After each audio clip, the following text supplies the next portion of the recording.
क्या आपने कभी ये सोचा है कि आपकी आंखें पापा जैसी है लेकिन आपका जो कद है ये मम्मी जैसा है? ऐसा क्यों?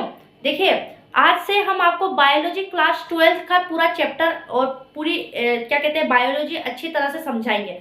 ठीक है। जो ये चैप्टर है ये सबसे डराने वाला चैप्टर है। चैप्टर का नाम क्या है?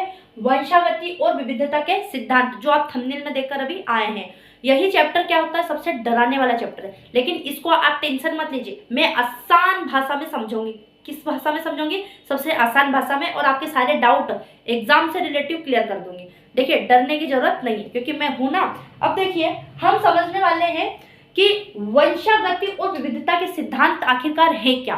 देखिए, ये जो चैप्टर है ना, ये बहुत बड़ा चैप्टर है और सबसे ज्यादा कठिन भी है और आपको इससे डर भी लगता है, लेकिन इसको मैं आसान भाषा में समझाऊंगी।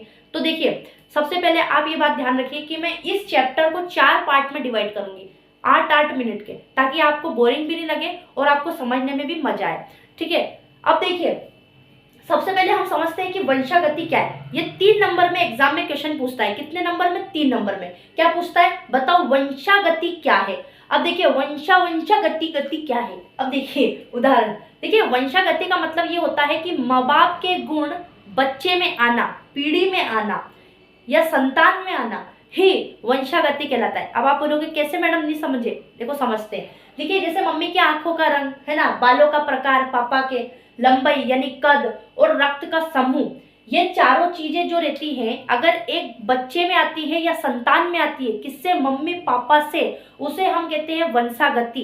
देखिए, माता पिता से गुणों का ट्रांसफर होना वंशागति होता है। यानी अगर मम्मी की आंखें काली हैं और पापा के बाल भूरे हैं, रेड है, तो बच्चे का अंदर भी वही गुण आएंगे। बच्चे के जो बाल रहेंगे वो भूरे आएंगे और जो बच्चे की आंखें रहेगी वो मम्मी पर आएंगी, काली काली आएंगी। उसी को क्या कहते हैं? वंशागति। यानी मम्मी पापा के गुण किस पर आना? संतान में आना ही वंशागति कहलाता है। बस इतना सा आंसर है, आपके 3 नंबर कंप्लीट। अब देखिए, कई बार एग्जाम में क्या क्वेश्चन पूछता है कि बताइए विविधता क्या है।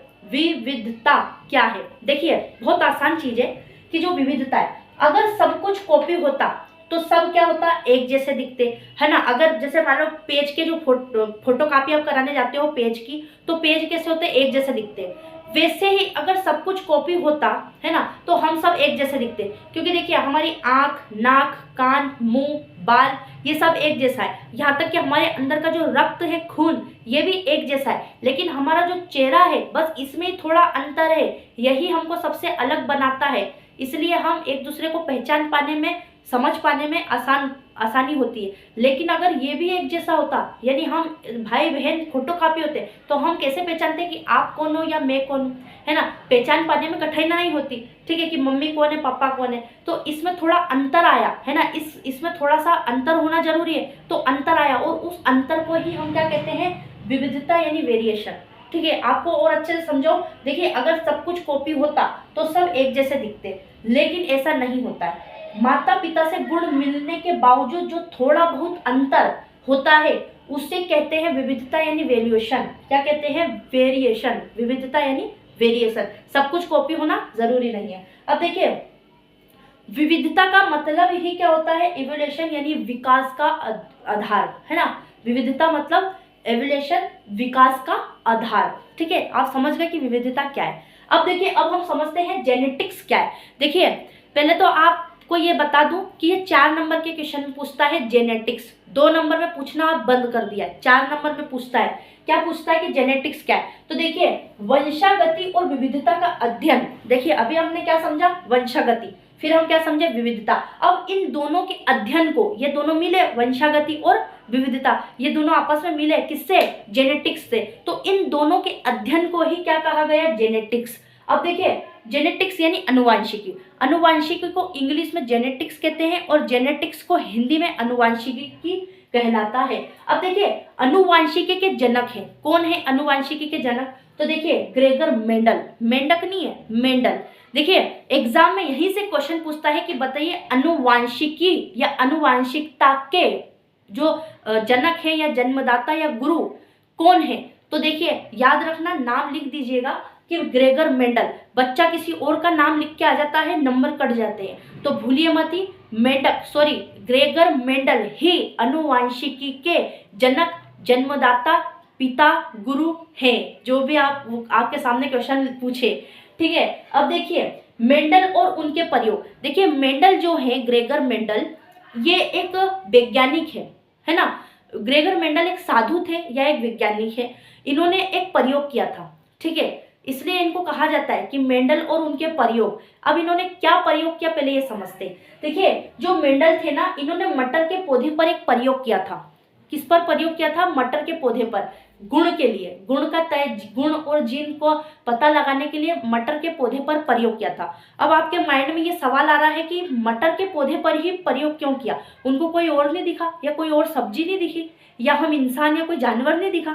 तो देखिए उन्होंने मटर के पौधे पर ही क्यों प्रयोग किया?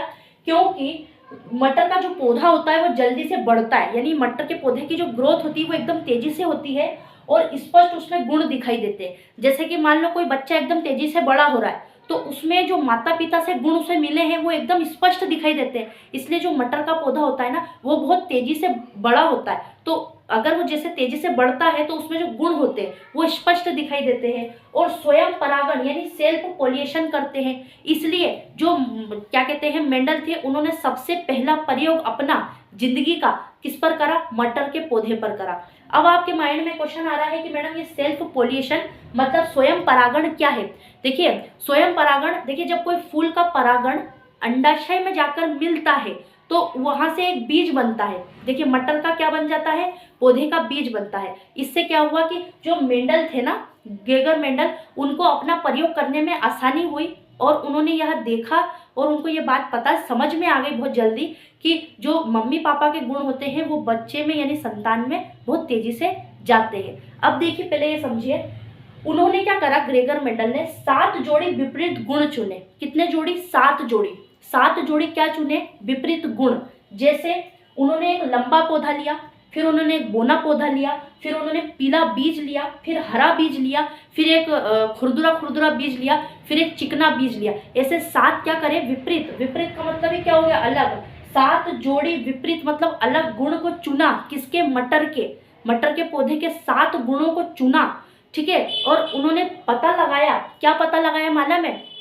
कि अगर एक लंबा पौधा और एक बोना पौधा आपस में मिलाया जाए तो उनकी आने वाली जो पीढ़ी होगी यानी आने वाला जो पौधा होगा वो लंबा ही पैदा होगा, ठीक है। आपको उदाहरण के लिए समझाऊं कि जैसे अगर आपकी मम्मी का कद छोटा है और अगर आपके पापा का कद लंबा है तो उनकी जो आने वाली संतान होगी या पीढ़ी होगी वो लंबी ही पैदा होगी। लेकिन अगर आपके मम्मी का कद भी छोटा है और अगर पापा का कद छोटा है तो उनकी जो आने वाली संतान होगी वह छोटी ही होगी, समझे। तो यही चीज किन्होंने अपने प्रयोग में देखी, ग्रेगर मेंडल ने अपने प्रयोग में देखा कि जो संतान, जो माता पिता में गुण होते हैं वो संतान में या पीढ़ी में आने वाले समय में आते जाते रहते हैं, समझ गए आप। और यहीं से शुरू हुआ प्रभुत्व डोमिनेंस का सिद्धांत। कहाँ से शुरू हुआ? यहीं से। किसका सिद्धांत शुरू हुआ? प्रभुत्व यानी डोमिनेंस का सिद्धांत शुरू हुआ। अब हम आपको नेक्स्ट पार्ट में इसी का और डिटेल में समझाएंगे। अभी आपको इतना तो समझा चुके कि वंशागति क्या है, विविधता क्या है, और साथ ही साथ आपको जेनेटिक्स समझा दिया है और ग्रेगर मेंडल का प्रयोग समझा चुके हैं। मेंडल के प्रयोग भी आपको समझा दिए। अब नेक्स्ट पार्ट में आपको और समझाएंगे और डिटेल में।